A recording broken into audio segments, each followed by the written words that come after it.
Dancing Through It with your host, Leslie Cooney, the podcast where we share honest conversations about passion, perseverance, and the power of movement. My guest today is Caytee Yarwood.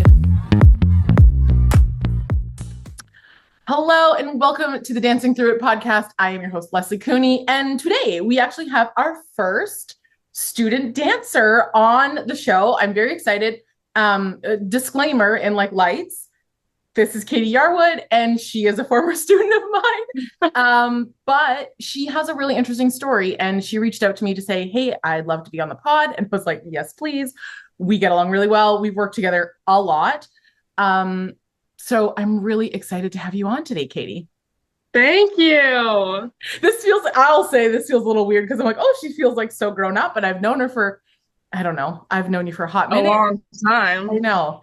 And I think every dance teacher does this, and this will segue probably into you telling us a little bit about your story. But when we first meet you, as students, that really sort of gets ingrained on us. And that's sort of who we think of you as. So I'm just thinking about this 10, not quite 11-year-old coming in, telling me about her experience. And then I'm watching her dance and I'm going, woo, okay, here we go. And it was it's been such a great journey, but it's been a long one. Well, you're still in it. And I think it's such an inspiring story. And that's why I'm so excited to have you on, because when you hear about, and I'll let Caytee tell you herself, and then I'll interject with my dance teacher info. You are very inspiring. Thank you. Of course. So, okay. Hi, Caytee. And can you tell us a little bit about your dance journey to how you got to where you are right now? Yes. So I started when I was 9. So I was one of the late ones. I started at this small little studio and it just wasn't my thing. So I moved to another studio.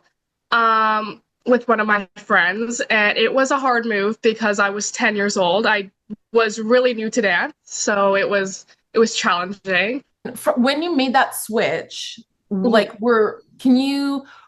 sort of dance were you doing, and where would you place yourself in terms of level? I was a hip hop dancer. I did hip hop and musical theater. So I wasn't a good technical dancer. I would say I was okay at hip hop, but level wise, very low. Right. So it was hard to try and fit in with the other girls at the new studio because they were already ballet trained, jazz trained. So it was definitely hard to try and fit in. But my determination was really a big part of the process. It was me seeing that, I was the worst in the group. And I say that with so much pride, I was probably the worst one, but that kind of built me up, and it just forced me to have so much more passion and so much more drive to get to where I am now. Yeah. And I will, again, I know because I watched it and I was a part of it. Truly, Caytee came in, was like, I'm a competitive hip hop and musical theater dancer. And I saw her and I went, holy smokes, do I ever have a lot of work ahead of me? And let's go. If you're interested in this, if you want to do this, I'm so here for it. I'm so sorry because again, I've been a part of your story and I want to share it with folks. There was I feel like there was a pivotal moment, year 1, year 2. I can't remember what year I think it was it year? I don't know. I think it was year 2, if I'm being honest. Do you want to explain? So like so many other folks, you did more than dance while you were training. Yes. So what had you been doing? Such a leading question. What had you been doing in addition to dance? I was a very, very competitive softball player. And I kind of had to make that decision of what I wanted to actually pursue, because I was getting to that point where dance was getting more competitive, but as well as softball was, so I couldn't balance the both without missing a class or missing practice. So it was definitely a hard decision. But in my year 2, I decided that dance was my passion. Softball, there was so many I don't want to say cons to it, but there were so many more pros to dance that I Right. enjoyed more. So I had to make that decision. It was tough, but Yeah. I'm very, very glad I made it. Right. Yeah. Do you maybe want to, because I think that's something that a lot of dancers have to make that choice at some point Yeah. where, you know, you're doing multiple extracurriculars and you can still, I do think you can do extracurriculars Yeah. and be pretty good at, but there does become a tipping point. Like I even found for myself in high school, like I played like provincial volleyball Yeah. and I had to like the practices were like before school and I'd be done dance at like 9:45, drive home, you know, and the whole like coming down from the adrenaline. And then I'm like, Yes. gotta get my ass out of bed to go to volleyball and run laps at like 7. No way, man. So I was like, Yeah. I love you, volleyball, but I gotta go. So how did that feel about having to make that decision? And we're like, you kind of said there were more pros to dance, or you felt that way Mhm. than softball. Well, when it came to that decision, I remember when I made that decision, we were in the office. I remember that moment so well.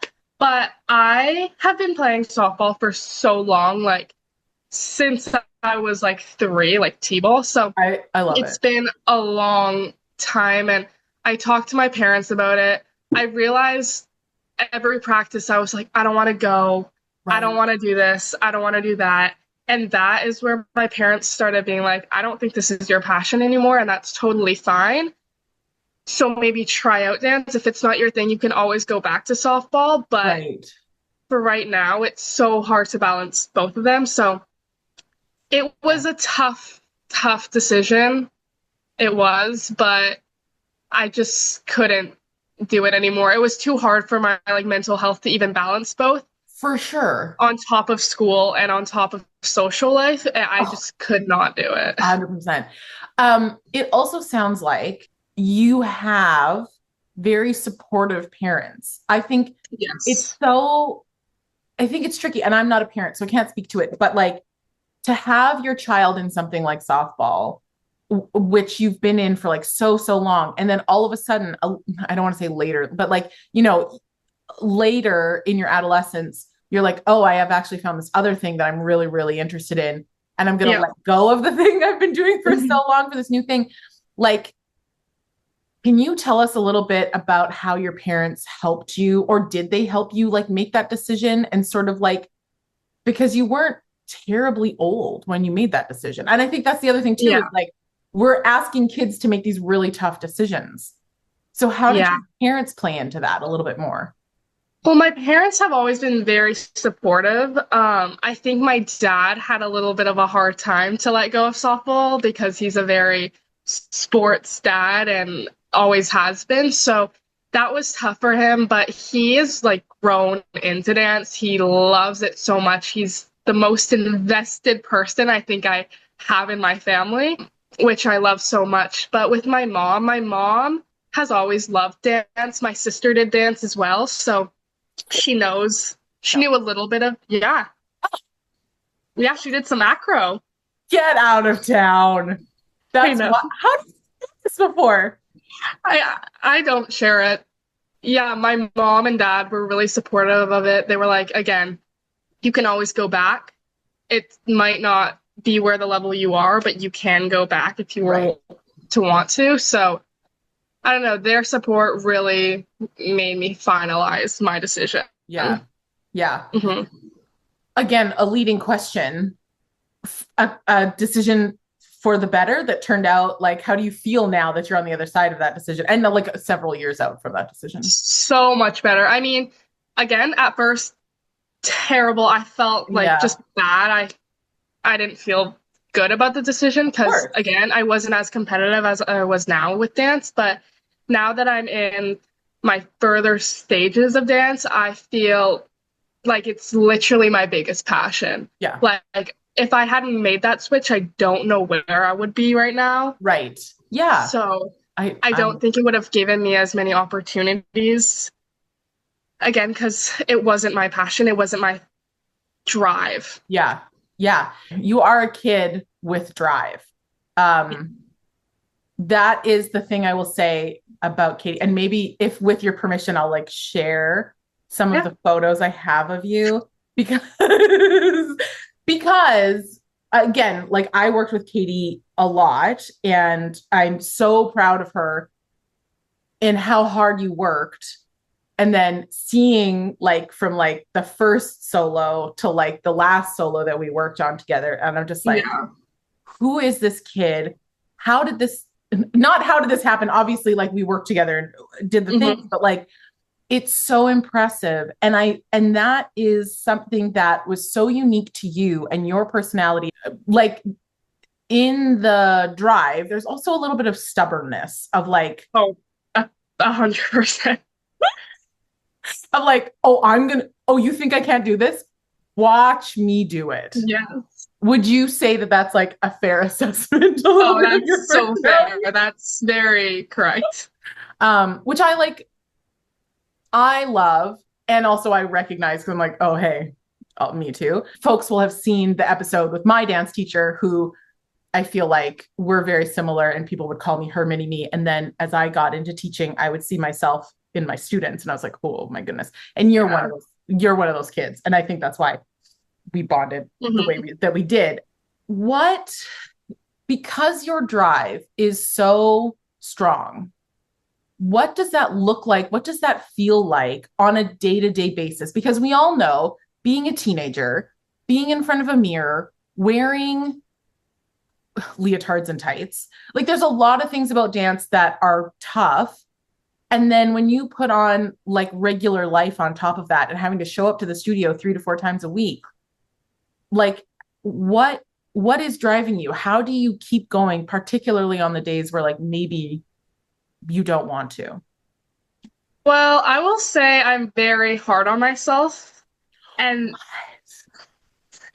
that's why my drive is to where it is because I will go to the studio and if I, let's say, oversplits, if I have 2 blocks and I'm not all the way down, I will be mad. I will, oversplits was just an example, but I will be like, why can't I do it? I need to be able to do it. I think you've demonstrated sorry. I think what I was gonna say, see, look, because like now I got into teacher mode where I'm like, it sounds like to me, and I will say this has shifted, and I know where you're coming from is that in some instances there is a negativity or like I hesitate to use the word negative, but like that sort of yeah negative push of like Mm-hmm. that's the drive as opposed to which I think we all have because we can look around the room and be like, oh, so and so kicks higher than me or like whatever. And that can sometimes drive you. But I Mm-hmm. think also too, you also found a positive drive as well. Mm-hmm. Like there was a shift. I did see like early the frustration and anger drive, and then it Yeah, for turned sure. into a positive drive. Do you know, like, did you feel that shift? Were you aware of that shift? And do Uh, you know why it yeah. happened? I think because when I came to the new studio, again, I was at the bottom, and at that point, it was frustrating because Yeah. maybe I didn't see any progress, maybe I wasn't getting better at that point. But I think near year 2, I could see the Yeah. improvement, and that just kind of built up more. Like, I don't know, it just I felt a switch, even in my personality wise. I wasn't as hard on myself, and I don't know, I felt it, Yeah. but I think my peers was a big one um, for a positive like growth. Okay. Let's talk about that because like I've been obviously been talking to like a lot of teachers Hmm. on the podcast about how we create teams and having our you know our students be teammates as opposed to seeing them as your competition because that's something that I struggled with. Like I wanted to be Hmm. better than everyone in my class, but I also wanted to be friends with everybody in my class. But I Hmm. still wanted to be, I still wanted to be the best. I wasn't. I wasn't. Like I was just trying my best. So Hmm. it's so lovely to hear that you were inspired and encouraged and lifted up by your classmates. Can you tell us more about that and like how like what created that feeling? I think because I looked at all my teammates as my best friends, I didn't Right. look at, oh, I have to be better than them. Oh, I'm doing dance class with them. It honestly just felt like a fun hangout at dance. Yeah. I didn't look at it as I'm competing against them because they all are my best friends. And it did come with time. At first, yes, there was a bit of like competitiveness. For sure. I think that's natural, but as it as the years went by, it was just an easy people to talk to, easy people to be around and support. Yeah. You make a good point that that comes with time. And I think that's why it's tricky too to maybe come into a group of kids or to come into a class if you're like the new kid, because there is this sort of like there is a bond, right? When you Yeah. dance with these people and like, oof, there's a lot, you're up till 10 at awards or like, you're kind of like Yes. going through the like dance trenches with them. You become really bonded, especially as time goes by. Like I'm just thinking about other dancers or students who might be listening to this. That might not be how they feel in their class, or that might not be how they feel in their studio. It's true. I don't know. I like real talk. Obviously, that was something that I really cared about in terms of creating a space where you guys felt safe. The dancers I worked with felt safe. The vibe was community and like we're all in this together.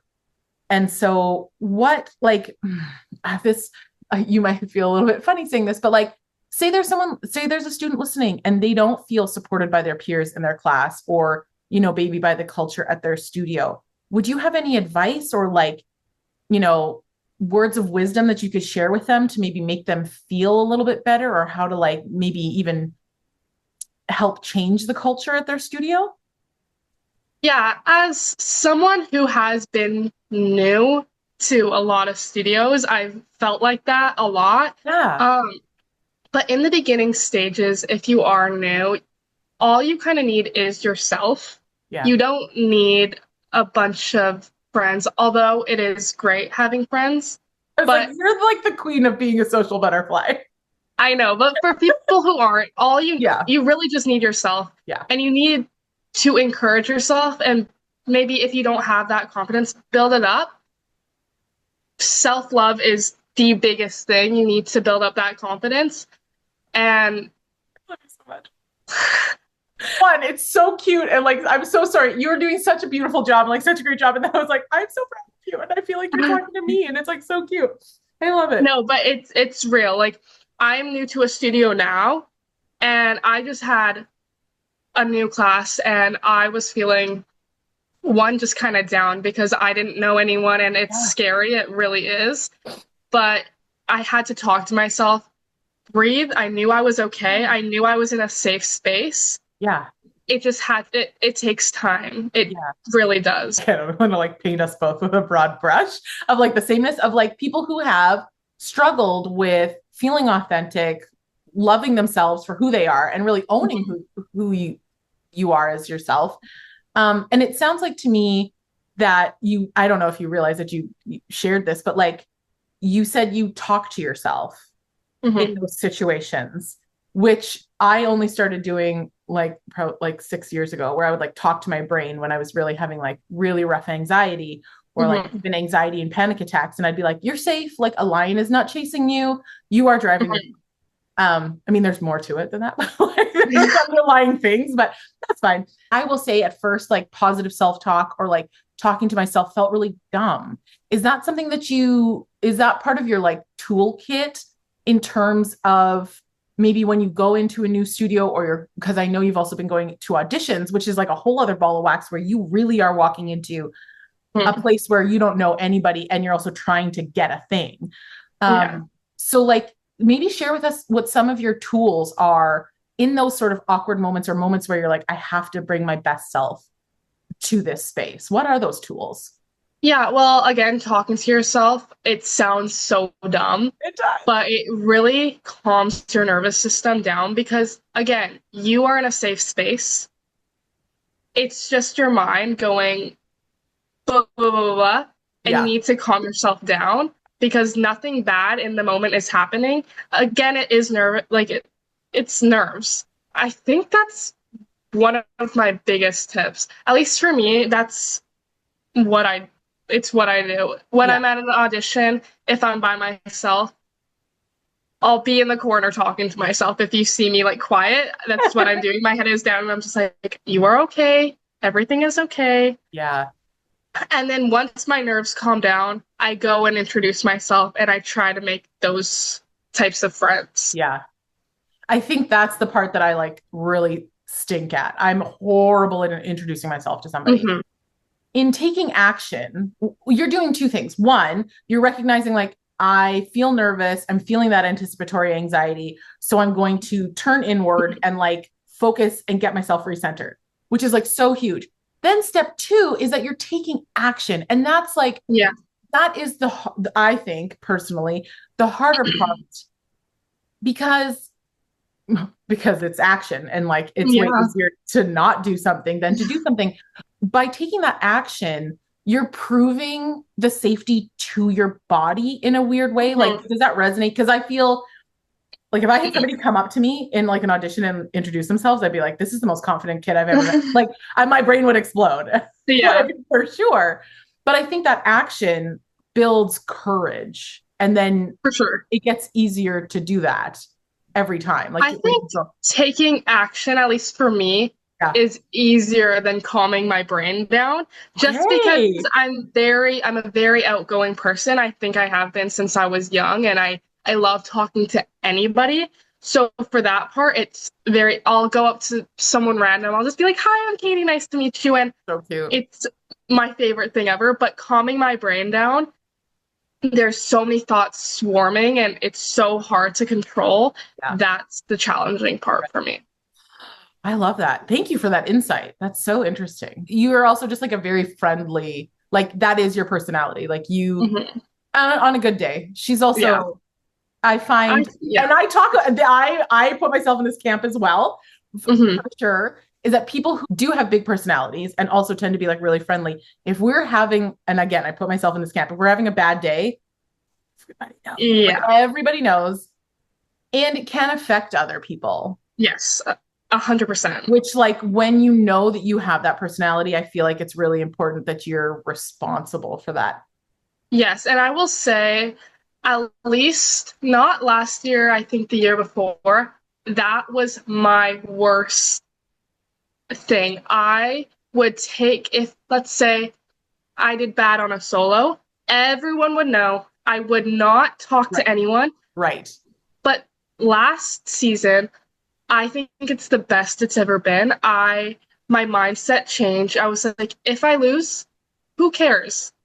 No one cares. No one's judging you for it. My mind, at least last season, was just like, it's for the best.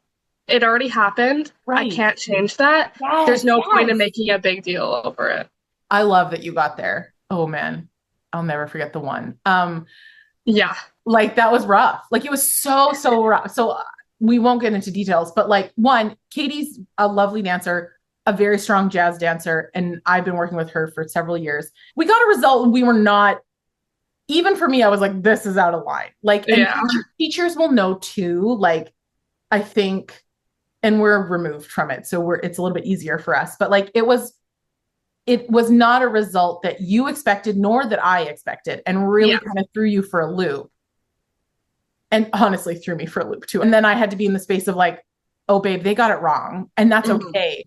I love hearing that switch. Like that makes me very, very happy. It's just like a progression of where you've come from to like where you are now, which is so lovely. Yeah. And people like came up to me, like a mom came up to me and she was like, I see the switch and it's so beautiful to see. And I was like, thank you. And that just drove me to like, not care, because obviously I still care. Of course, yes. But just not show it and kind of let it go. Well, and not to let it be the filter or the lens. You know, you kind of look through the entire event. It's huge. You know, you kind of separate yourself from the result a little bit. Yeah. And you don't take it quite so personally, which is like everybody talks about it. And I always feel like people who win a lot are always like, winning doesn't matter. And I'm like, unless you aren't really a winner. And, you know, like, then it doesn't matter. But what they mean is that sort of distance. Yeah.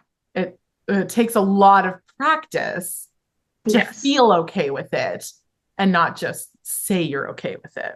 Yes, Yeah. exactly. Yeah. Which takes a lot of like inner confidence and knowing like, oh no, like I know how to do the thing. Yeah, Like for sure. today, whatever. Because now you are going to auditions and you are headed to a new studio and you actually did something really amazing this summer where you auditioned and you got something and then you really went on a journey. Can you tell us about what you did this summer?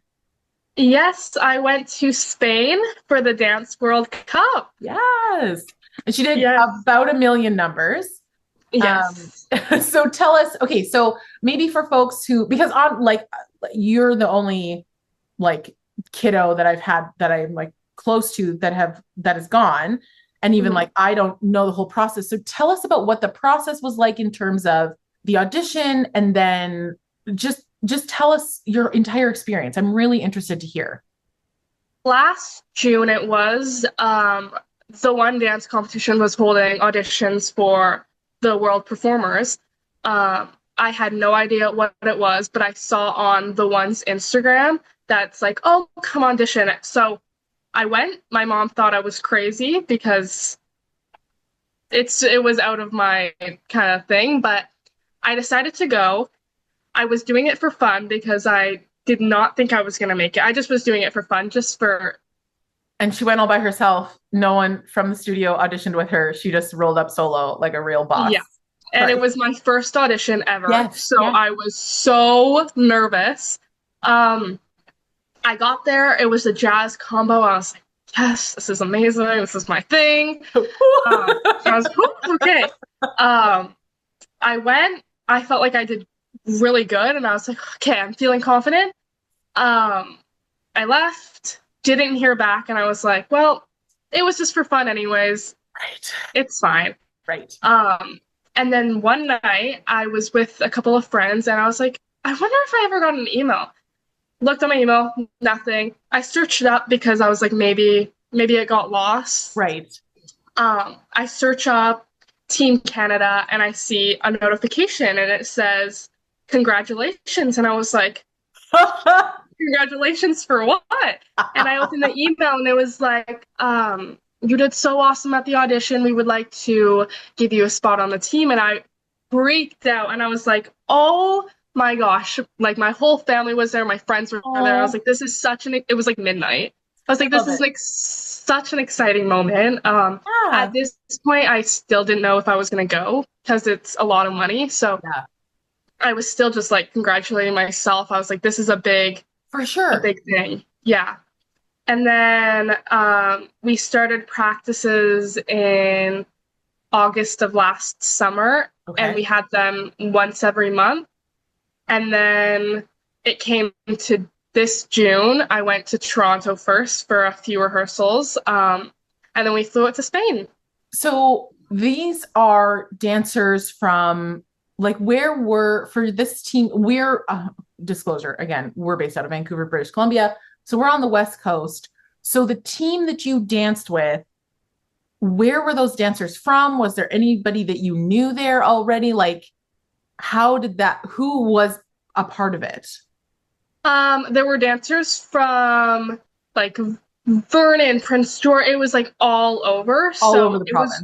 Which really nice. It was really nice to see. Yeah. But also could make the rehearsal process a bit tricky.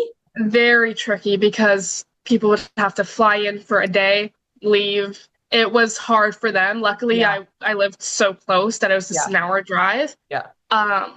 But I knew people just from like the dance world that like were on my team. So it was really cool to like connect with them, like for people from other studios. That was really nice to see. This summer comes around, summer 2025. You head to Toronto. What happens in Toronto? Because I didn't realize that you were going to Toronto before Spain. Yeah. So what happened? I got to Toronto. I had a bunch of rehearsals. But it was parents were allowed in the theater and the two directors were watching and giving us corrections. So we would go on, dance, they would talk to us, we would leave. that's it. So it was, if we didn't do good, that was kind of it. And Right. then we were in Toronto for I think 2.5 days. It wasn't long. Um, so yeah, and it was stressful because Okay. at that point it was dancers from like all of Canada. It was all the teams. Okay. So, like, it Yeah. feels to me that there was a lot of personal responsibility put on the dancers that were chosen for this. How did you manage that? Like, what did your personal process look like outside of the rehearsals to prepare yourself so that you would, feel good about your performance, feel good about yourself, and feel good about how you're contributing to the team? Yeah. So after rehearsals, I had to go in the studio and I had to rehearse them Yeah. because, at least for my brain, if I have dance one day and I learn a bunch of choreo, I will forget it the next day. So I needed to go and really rehearse it. The group dances weren't as bad for my mind, but I had a jazz duet, and that one just took a toll of my mind. I totally forgot about it just because I already had so many duos and I had so many solos that I just didn't think of it as like my number one priority as comp Right. season was Right. going on. Yeah, totally. Um, so when comp season ended, me and my duet partner, luckily she lives like in the same area, so we could meet up. Good. Um, but we just had to like go, go, go, and that Yeah. was probably the most stressful dance just because we've kind of like pushed it behind. Right. So that was very stressful. So again, leading question, also because I'm interested to know. So not only did we work together on jazz solos when we Mhm. worked together, you also did jazz duos. As someone who like did jazz duets with like my dance bestie, you get really close. There's a closeness you get with your dance partner, regardless of like it's Yes. a pas de deux or like a duet or what have you.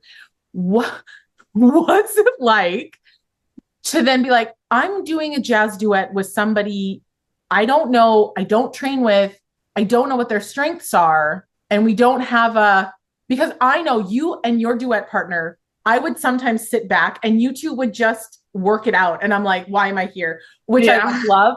But also too, it was very collaborative and built that together. But the two of you have a really good rapport. You would have a good rapport when you were working together. So like then like flip the switch and you're doing a jazz duet with a stranger. What was that like? It was definitely difficult when we set the choreo. One, it was a tiny room. There were no mirrors. And you're working So with a choreographer you don't know. And the style is exactly. totally because like real talk, like you Yeah. can like all my students, even still to this day, they're like, are we gonna do this next? I'm like, Yeah. yeah, we are. It was very challenging, especially Yeah. to learn because I didn't know how my duet partner danced. I didn't Yeah. know how the choreo was gonna go. At least for Team Canada, duets are based on like height. So if they don't really want Right. a What? huge height You don't difference, which want a tall person and a tiny person? I love that. I know. So me and my duet partner were very similar in height, Which is which gorgeous. meant our our strengths weren't kind of aligned. She's a beautiful ballet dancer. Oh, beautiful. I am not. I'm more of a jazz dancer, so that was definitely hard to try and juggle and try and Right. mix the two, Yeah. especially as the choreographer doesn't know our strengths. Also There, that. maybe she had turns and I had kicks, and it was just like switch, and we were just like, oh, yeah. Right. Right. Yeah. So it was definitely hard to try and connect with her. Yeah. Um, at the end, it was totally fine, but in the beginning Of process, course. it was difficult. Okay. Mhm. So we're in Spain, summer 2025. Again, there was it wasn't a difficult decision, it was an easy decision, but there was a Mhm. conflict that you had to deal with this summer as well. This season was so successful for you and you'd made a top 10 at a regional competition, which meant that Yes. she got to go to like this special event, which conflicted with Spain. And I know we talked about it and you were like very bummed about it. Yeah, I forgot about that. I'm still so upset that I couldn't go. It looked like so much fun. As So much much fun I fun. had in Spain, like I was thinking about it and I was like, oh, I wish. It's all right. And I think that's such a good, I think that's something really good to talk about. You get to a point in your quote unquote career, however you want to look at it, like studio training and then afterwards or what have you, it feels like you have a really dry spell. Like you don't get anything, you don't get, the roles in your studio, or you don't get the solo you want or what have you. And then all of a sudden, one season or two seasons, and there's just so many things, and you have to like pick and choose, or you have to make decisions, and you're like, why couldn't this have been, I don't know, it feels like it kind of all comes at once sometimes. Yeah. And I feel like that's kind of like what happened to you this past season. Yeah. Of just like so many opportunities because you'd worked so hard. And then like, oh, fudge. I had to really pick and choose. I mean, I wasn't gonna turn down Spain, but it sucked knowing that I couldn't go. Could you imagine just Stacey and Shane just being like, you're like, nah, I'm not gonna go to Spain. I'm not gonna go. Sorry. Could you imagine? Your mom would have truly would have a meltdown, and she wouldn't let that happen. Because also your parents really have instilled in you that you commit to what you commit to, which I also really like. Like your parents are very good about that. Yes. Which is so lovely. So we go to Spain. Yes. And what is the Dance World Cup experience? What was your Dance World Cup experience like? Well, the first few days I wasn't dancing, so I kind of got to travel. I got to see the city, which was really nice. And then once we started competing, it was very go, go, go. Right. Because there were 4 stages and they were kind of all around. Okay. So, and we couldn't drive, so we had to walk. So let's say, actually an example, we had my duo in stage 1, and then my duet partner had her solo in stage 4 in like 30 minutes. We were not done our duo yet, so it was very stressful because they both have like different times. Like each stage is like either run behind or what. It was so stressful. Not like, and I wasn't even the one doing the solo. Like I couldn't imagine how she felt, but I was like, oh my gosh, like this is this is intense. The award ceremonies were a lot different. It was very much like Olympic kind of vibe because there was the top 6, so it'd be 6 to 4 would just like get a call out, wouldn't like stand up or anything, and then 3rd, 2nd would get to like come up, which would be like bronze and silver. Yeah. And then gold would get to like come up to the front with like their flag, and their national anthem would like start playing, which was so cool. Yeah. I got to see some of the Canada teams get gold, and it was like it was just so inspiring. I was like, oh my gosh, this is and then you're an insane moment. Weirdly proud, like you're so proud to be Canadian. I know. I was like, oh my gosh, yeah, that's my team. Right. So that was really cool. It was a lot different than just a regular like dance competition award session. Yeah. That's so nice. And you had the opportunity to take some classes while you were in Spain. Who did you take class? I know who you did, but tell everybody who you took class with. I took a dance class with Abby Lee Miller, which I did get a text about prior to it happening. And we had a conversation where I was like, oh my gosh, like 1, exciting, and 2, like, oh, what's it going to be like? So what was your experience like in Abby's class, Miss Abby's class? So much fun. So first class, it was a legs and feet class, which it's not my thing. Your legs are good. You have good legs. Your feet are fine, but you have good legs. Yeah, they could improve, but it's okay.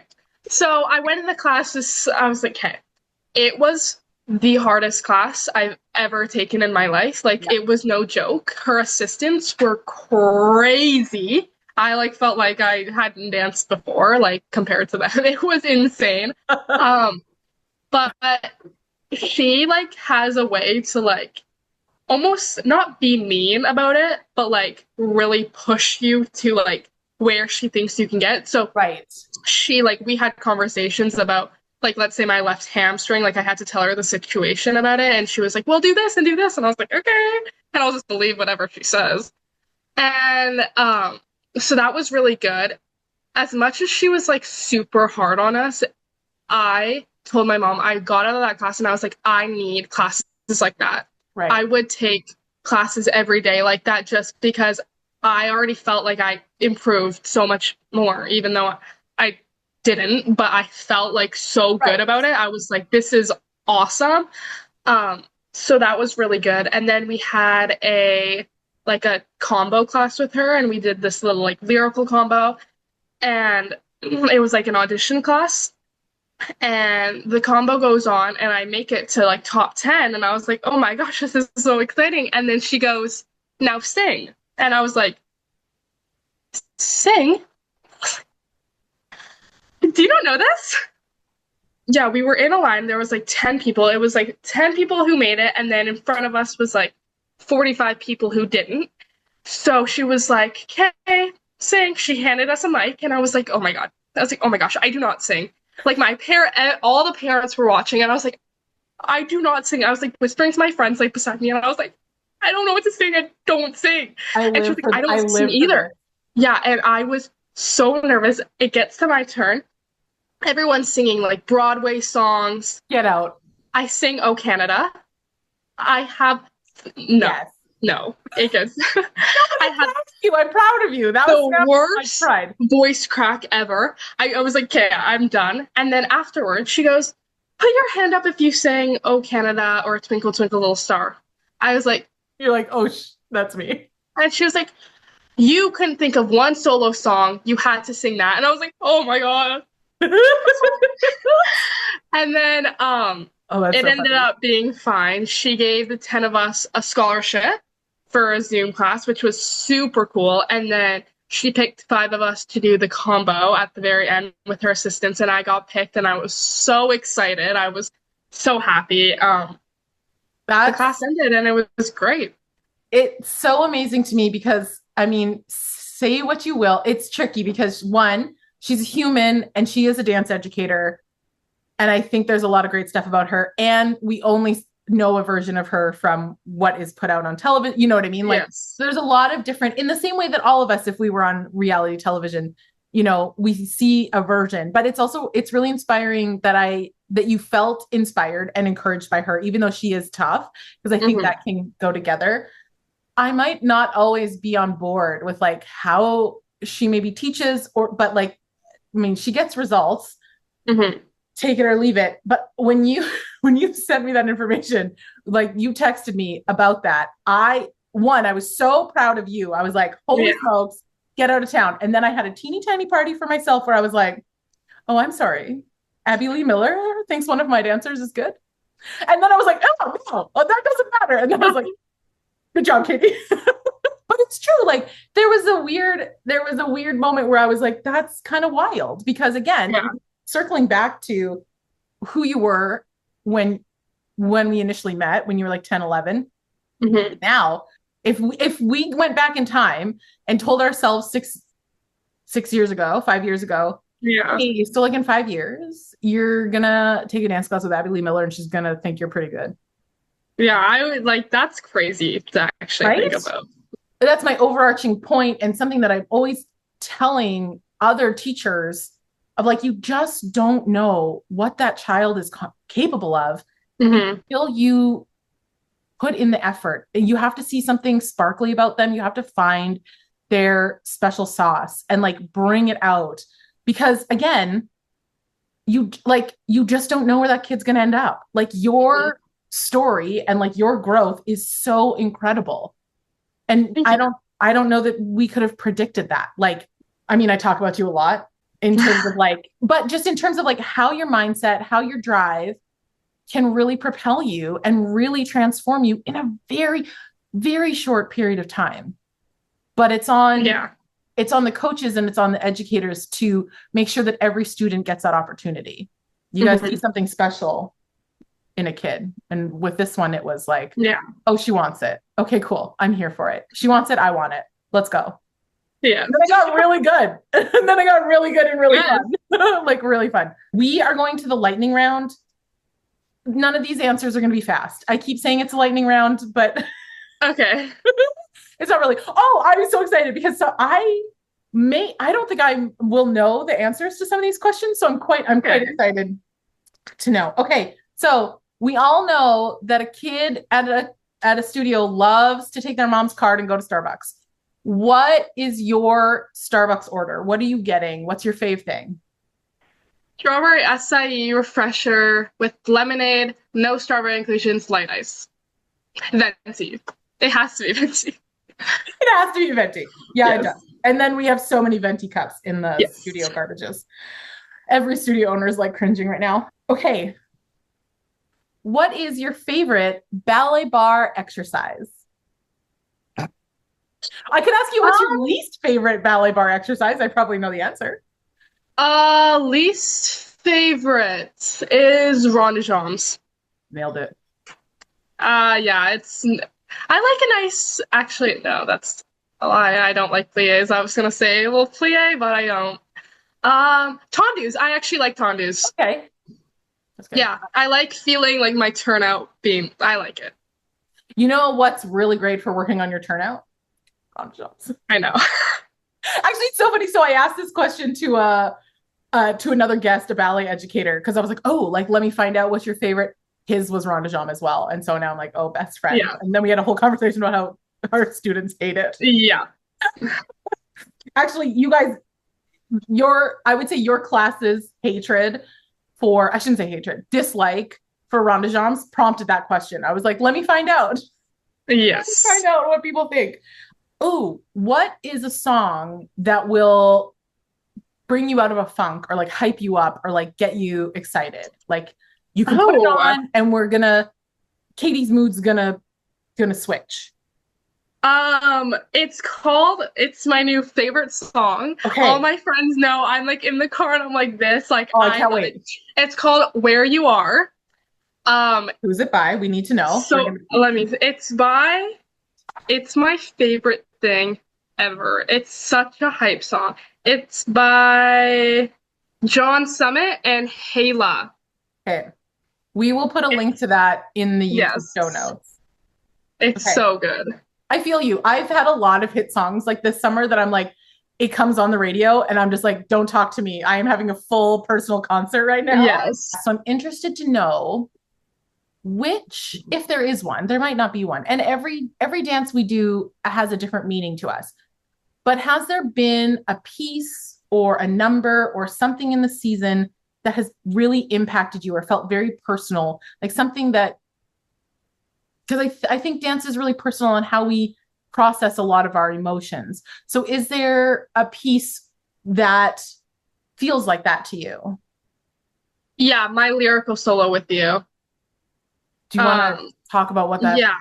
I did a piece for my aunt who passed away, and it was my idea. I love that I did it. I don't know. It kind of brought my family together. Like, not all my family comes to my dance, but that season, so many people came to watch that dance, and it like inspired me so much. And I felt like I just did something good, and I felt really good about that I did it. Caytee came to me. She wanted to do a lyrical solo, and then she wanted to make something to honor her aunt who had passed away. And I was like, ooh, that's a lot. Yeah. To like take on. And then I was also like, thank you for that honor, because that's how I saw it. And it was a really beautiful way to work together. And also too, folks who know me, like I lost my dad. Well, now this year, I looked at my watch, like it has a year. Like my dad died 14 years ago. And so here I was working with this, it wasn't 14 years when we'd done it, but like probably like maybe 10. So yeah.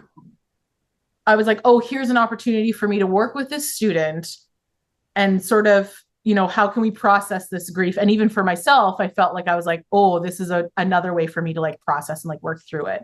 Yeah, that dance was like really lovely and hard to watch. Yeah. Oof. Yeah, it was a hard one to perform. It's so good.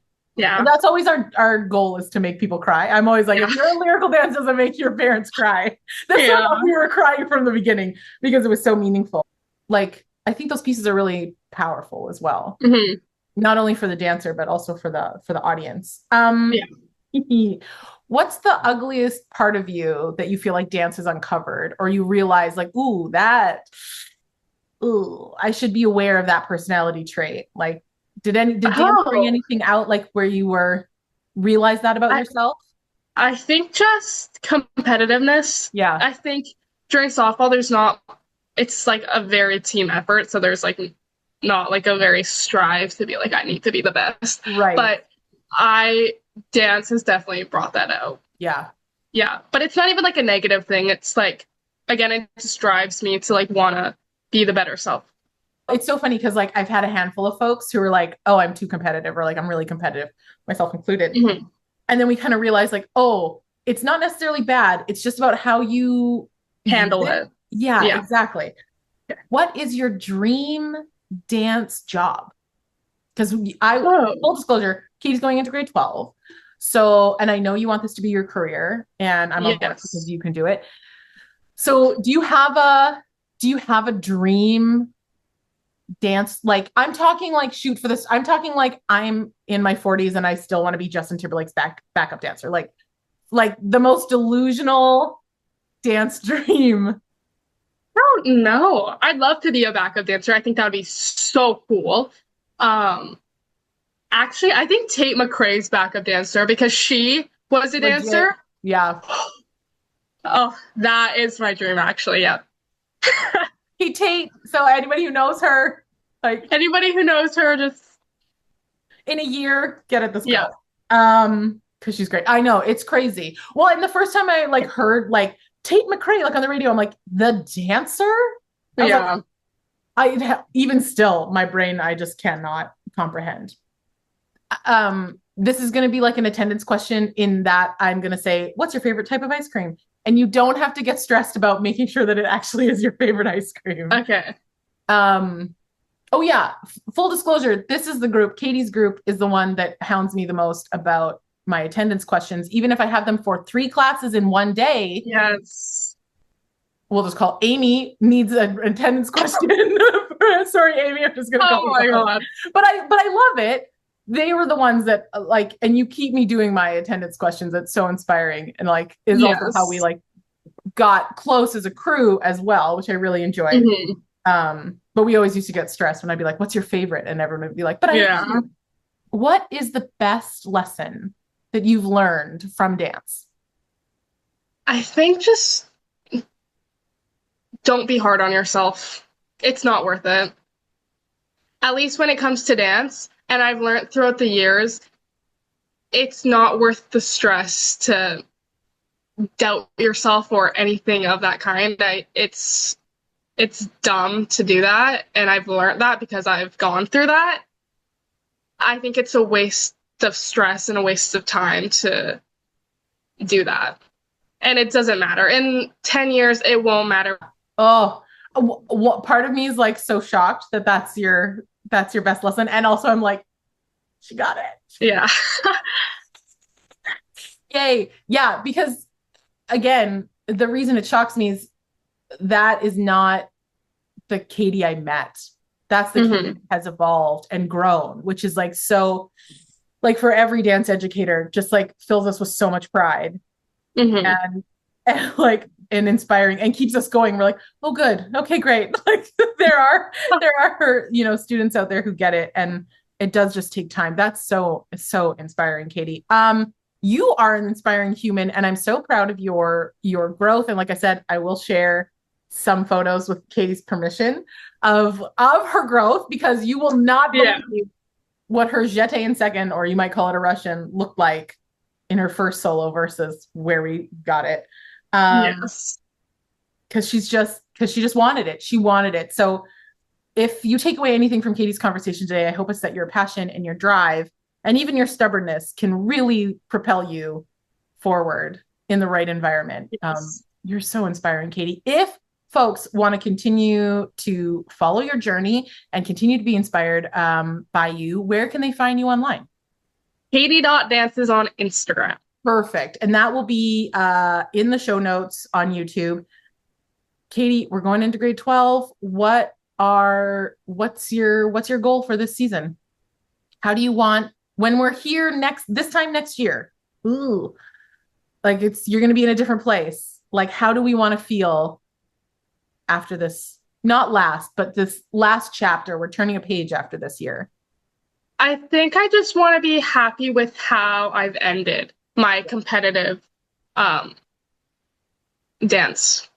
because obviously this isn't going to be the last time I'm dancing. This isn't like the last like chapter, but it's the last chapter of competitive dance. So I think I just want to close it off with like a happy ending and be happy of where I am and what has happened throughout all the years. Caytee, thank you very much. I so appreciate your time and energy. And it's again, I'm pretending like I'm never going to talk to you again. That's Yeah. I will. But also I want to say thank you to everybody for watching another episode of Dancing Through It. We will be back next Tuesday. You can find us here on YouTube. See you then. Bye. Thanks for joining us for this episode of Dancing Through It. Connect with the Dancing Through It community over on Instagram and follow me at Leslie Cooney. Oh my gosh, did you tell your mom? Yes, I'm trying to get my mom to be on the podcast because it would be so good. We need a cameo from Stacy today. Yes, like, I know. I know. It's so awesome. I know. I also want to get dance moms to, and especially like, because her experience, or even like, honestly, to get your dad on and talk about like having girls in sports and then totally changing. My dad would go like full on rant about it. Oh my God. But I just like, I remember trying to like, he wanted to, or he is, I shouldn't say he wanted, but at the time he was trying to figure it out. Like what, and he was so inquisitive and just wanted to be there and supportive. And I was like, oh man, I know. I really knew nothing. No, but like, it's tricky. And like, he came at it from like a coach's point of view and like wanted to understand all that. And I love that. Yeah. And then I was also like, oh, Shane, I'm so sorry. Like, I know. Just putting your mom and dad and Amy on blast. I love it. Amy will love that. Amy will love it.